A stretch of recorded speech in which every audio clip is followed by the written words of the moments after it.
Today I'm talking about the chakra system connected with cognitive distortions or biases that affect you and block your chakras. Tap in. I'm inspired. I'm inspired.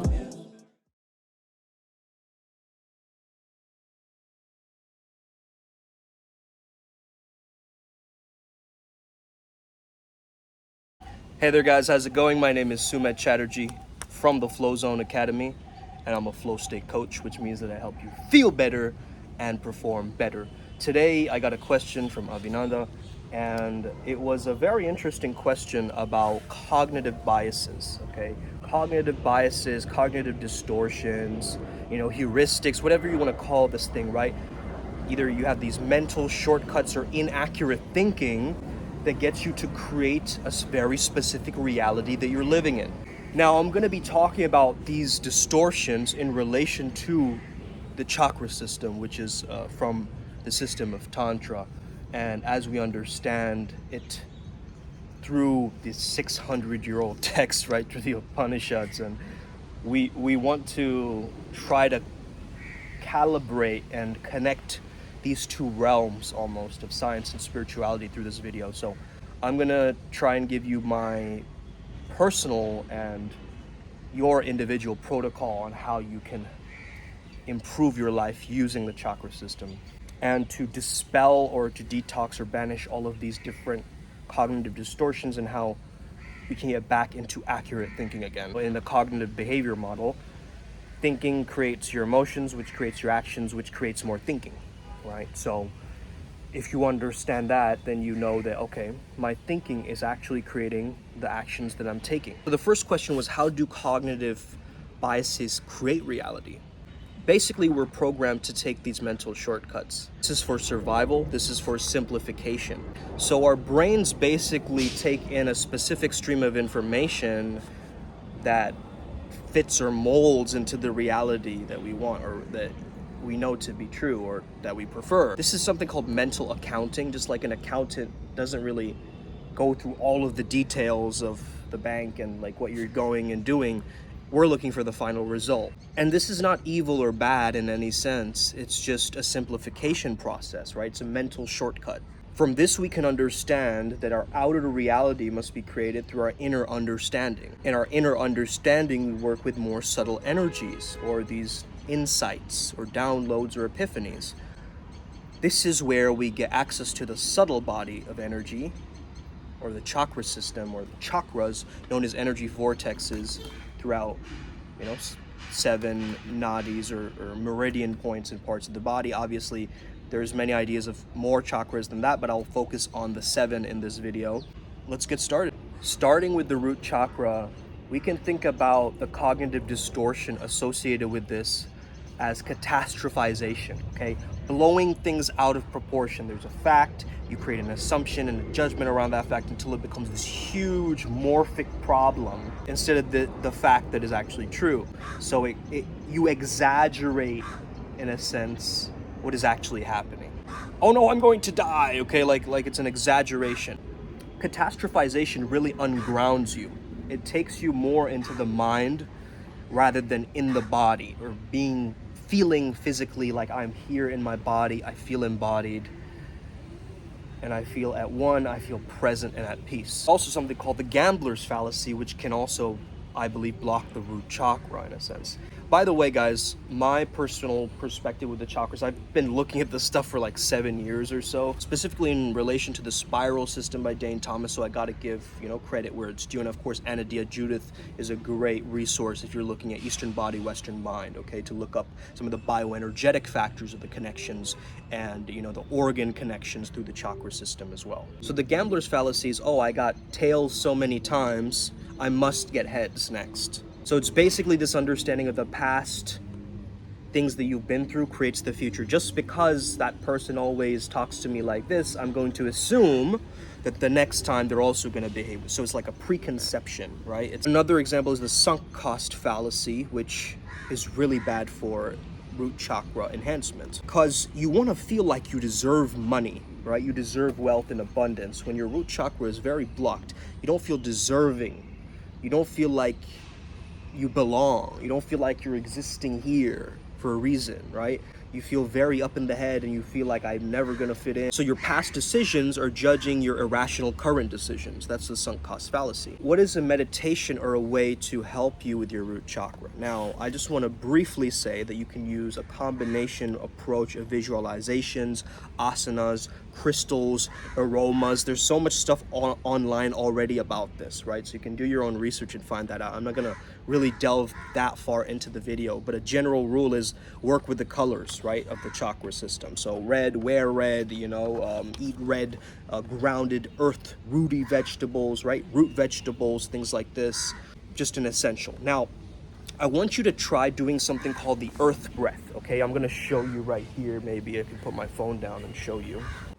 So the earth breath is where you plant your feet on the ground, okay? And you're lying down like this, okay? And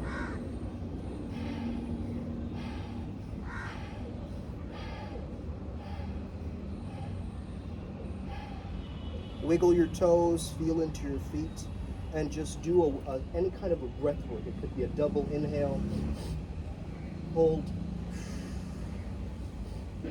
hold, and feel the spikiness of the grass, feel the connection to the earth, feel the soil underneath your toes, and let yourself feel grounded into the present moment, okay? It's really, really powerful for the roots.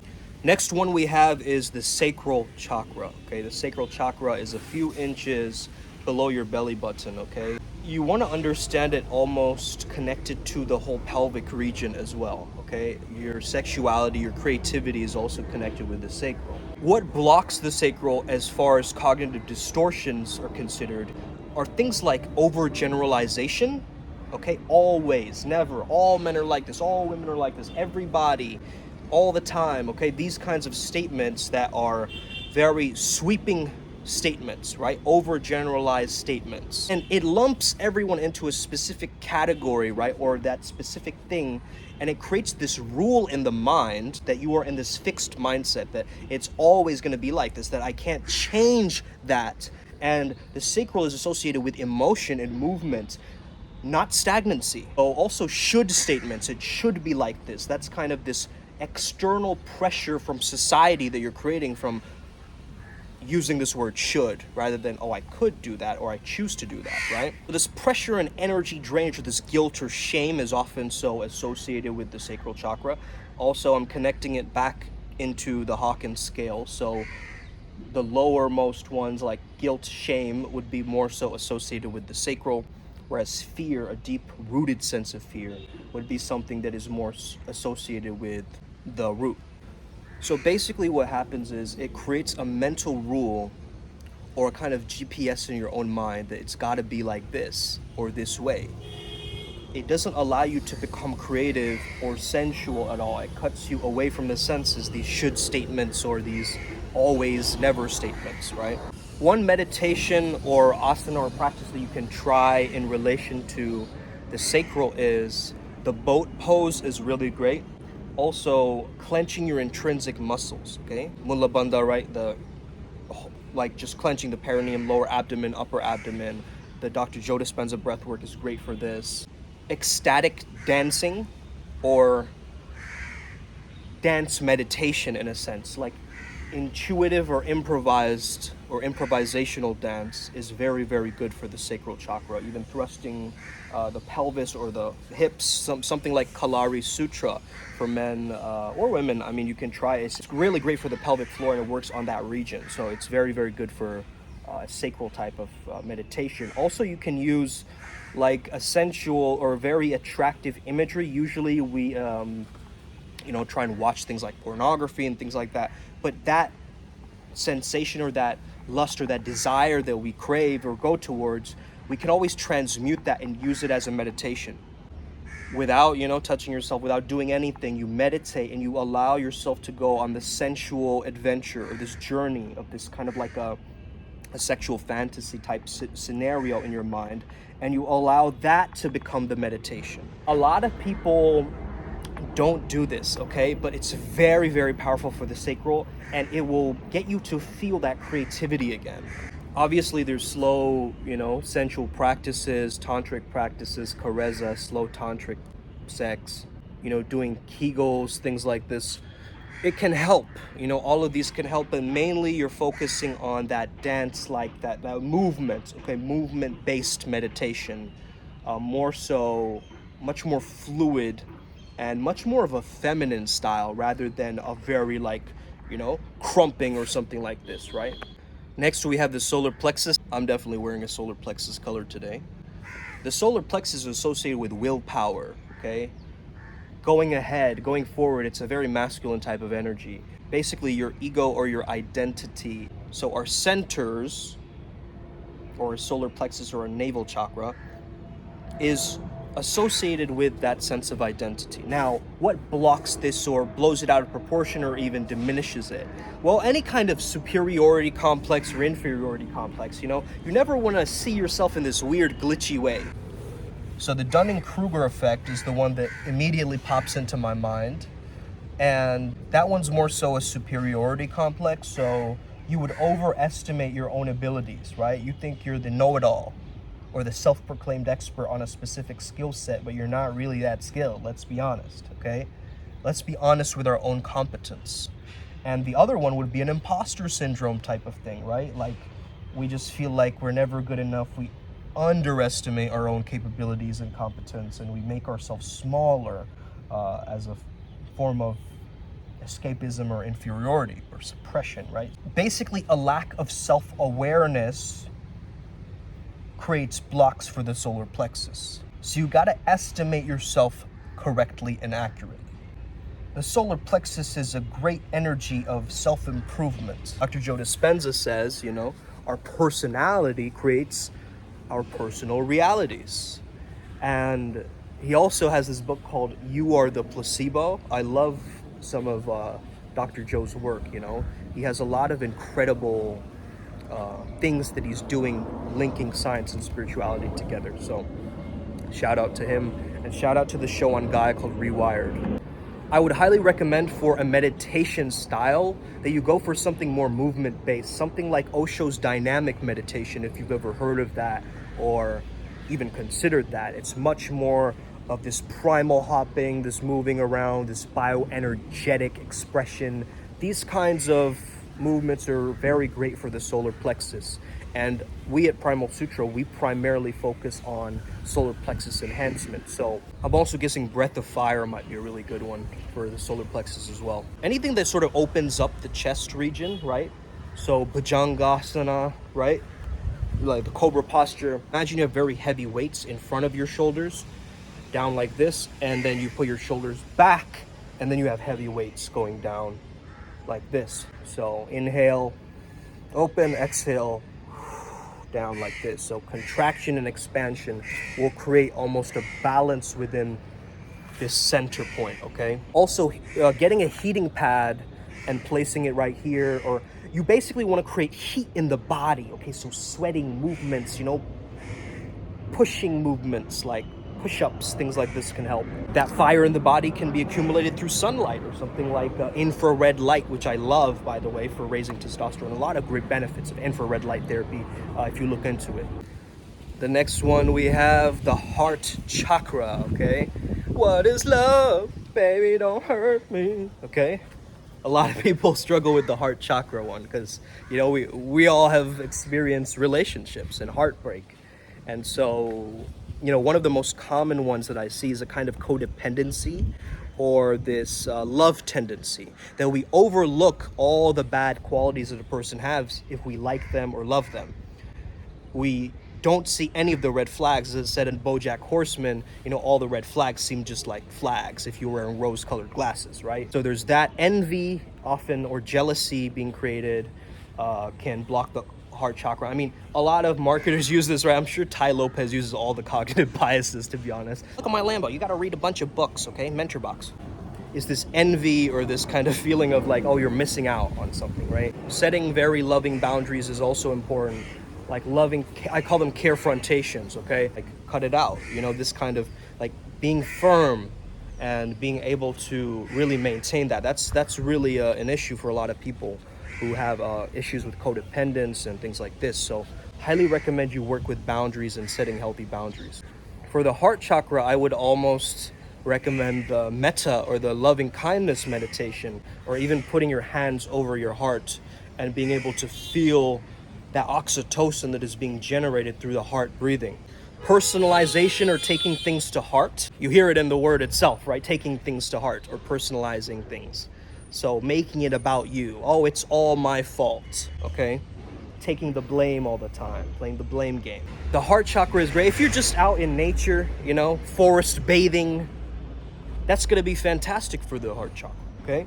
Also doing the tough shadow work, which not a lot of us, you know, wanna lean into that kind of work. But it's very, very powerful when you can actually do the difficult shadow work that a lot of people don't do. Whereas the solar plexus is golden shadow work, the fear of your greatness, heart chakra is more so associated with actual shadow work, okay? Emotions that haven't been processed yet. Emotional reasoning. Just because I feel anxious, there must be danger involved. Just because I feel this, it must be so. Feelings are not facts, my friends, okay? So just because you feel sad doesn't mean you are a sad person. Okay, stop clumping them into two. So that's another thing, is that sometimes we let our feelings mean something to us, and we form this storyline based on our emotional reasoning rather than a logical reasoning, which is what reason is, right? So we're using emotions with logic. It becomes this kind of melting pot, or this inaccurate stew that we're creating in our mind. You might feel not worthy enough, or, oh, I'm going to lose this person, or something like this. You might feel a certain sense of neediness or clinginess, which is another distortion. It's like, I'm not good enough, so I need to have my other half or better half and make my whole life about this other person so it can stop making it about me, right? This kind of people pleasing, or like I said, codependency, right? The throat chakra. The throat chakra is the next one, okay? Expression, vocal expression, associated with your creativity too. Actually, your sacral and your throat are linked, okay? So both associated with expressiveness and expression. How I'm speaking so expansively in this video. I'm not afraid to express myself, okay? That's the throat chakra. How do you access the throat chakra? You gotta be accessing your throat in a sense. So singing, humming, gargling, yawning, gibbering. Gibbering is just like speaking unintelligible nonsense, right? Okay, like that. Circumlocution is a term that I heard, or a cognitive biases that I've heard, where you use an unnecessary large amount of words to describe something, okay? You add more complexity and more words to describe something very simple.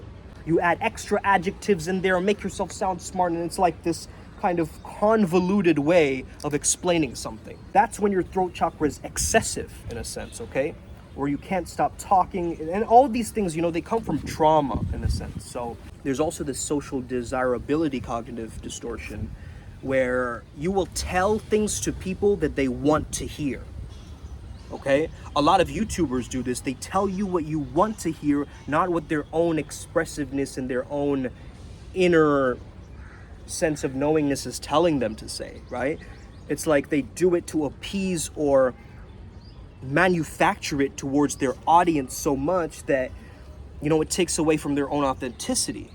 So authenticity is a big one for the throat chakra, okay? Working on your authenticity and just being fully you, speaking your inner, raw, compassionate truth. If you're looking at a meditation of some sort, I would highly recommend you try chanting, oming, mantras, okay? Very, very important when it comes down to the throat chakra. So humming, just or just whistling, humming, using the voice, you know, speaking in different ways, going up and giving a lecture, a presentation, you know, recording a video on YouTube like this, doing something where you're speaking or getting your voice heard somewhere. This is really going to help you activate the throat. Oftentimes, I will tell my clients to focus on the chakra. We all have a prominent chakra in my own personal understanding and my own path working. So you just want to rest awareness on the chakra itself, and that will already heal and strengthen it. Because your body knows what to do, right, in a sense. And when the body, with the visualization of these energy vortexes, it starts to create much more of an ease and an effectiveness throughout all of these energy centers. So if you just place awareness on your heart or on your throat or on your third eye, right, it will help you. There's a lot of meditations that also combine a lot of the chakras together, like a whole chakra meditation or 12 chakra meditation or 7 chakra. Those are great, but I would actually have you focus, each week focusing on one chakra. And in my program, Flomo Sapien, I actually take people through all of the 7 chakras. Okay, so each week we will focus on it. So if it's difficult for you to do yourself and you need some guidance, you can always reach out to me. I believe that there are certain archetypes associated with a chakra, like a chakra personality trait, right? So like a person who has a very go-getter type of attitude has more of a solar plexus. Someone who's more empathetic has a more heart chakra, right? And so there are these dominant personality archetypes that start to form through one powerful energy center. Next, we have the third eye chakra, or the Ajna chakra, which is right between your eyebrows, okay? This area particularly. And, just placing awareness there. I have a whole video on the third eye meditation that I posted. You can check that one out. This is all about psychic insight, intuition, clairvoyance more so, like foreseeing things, foretelling things. If you're thinking about telepathy, telepathy is a term where we feel a deep sense of like another person's experience through empathy. So telepathy through empathy. I think a third eye block would be the twaddle tendency in terms of cognitive distortion. Just twaddling around, doing research, surfing the internet for nonsense, scrolling your phone for nonsense information, adding and clouding and adding more biases in the way of your own cognition and in your own mind, right? Believing in mainstream media, kind of very vague generalized ideas as well. You see, the third eye is associated with clarity, not with confusion. So if you're confusing yourself with more datums, more academic journals, more emphasis on certain things, you can go there. And I love deep thinking and I love doing research, just like I did a little bit of research for this video, right? But I'm not gonna let that dissuade me from actually getting my message heard, okay?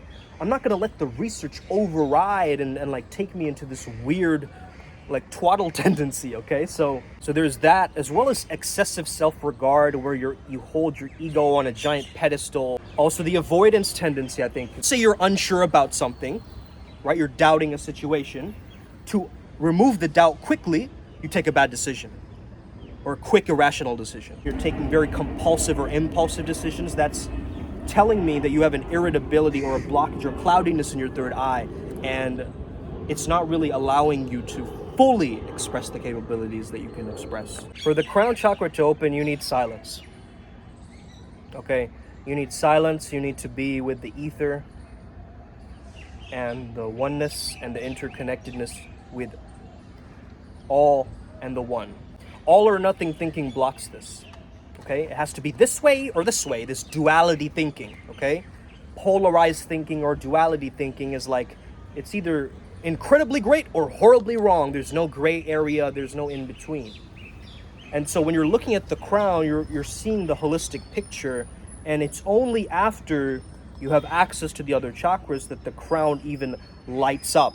Okay, and the crown, apparently, this is through certain mystics say, that you can't 100% open your crown. Okay, otherwise you're not going to have, connection to your physical body anymore, and you don't want that. So you want to activate the crown very slightly, so you have these downloads, this claircognizance, that comes through you, but you don't want to open it 100% completely, okay? It's very dangerous to do that, apparently. I mean, things like the halo effect as well, certain things about people creates a general impression of them, oh, they're a good singer and they're kind, so that must make them a very good person. Or a celebrity effect, right? We see, oh, yeah, they're beautiful and more attractive, and so, they must be good people. That's the halo effect. And it's funny because halo, right, halo effect associated with the crown, that's what I thought of too. The crown is about your multi-dimensionality, your God self, your higher self in a sense, okay? It's not this earth-like existence, meaningless, mediocre earth-like gossiping and sensibilities. It's not about that, right? It's not about the superficiality. It's more so seeing the bigger picture. And a lot of us, we zoom in on the details instead of seeing the bigger picture. That's another bias. Or we have something called the availability heuristic. So it's convenient for us to access this thing, so we avoid doing the hard work. Or, oh, I'll just order it online. So that means the availability heuristic is really like, you're never concerned with the long-term gains or the long-term benefits of something, right? It's the short hedonic burst of just like instantaneous gratification. I think stereotyping yourself and others, or having this dogma or prejudice, kind of thinking that labeling or, stereotyping, that can create a big block for the crown. Because we've got to be able to not just, base these things on the stereotypes, but instead look at the archetypes as well. And archetypes are formless, they're shapeless, in a sense, they're impersonal.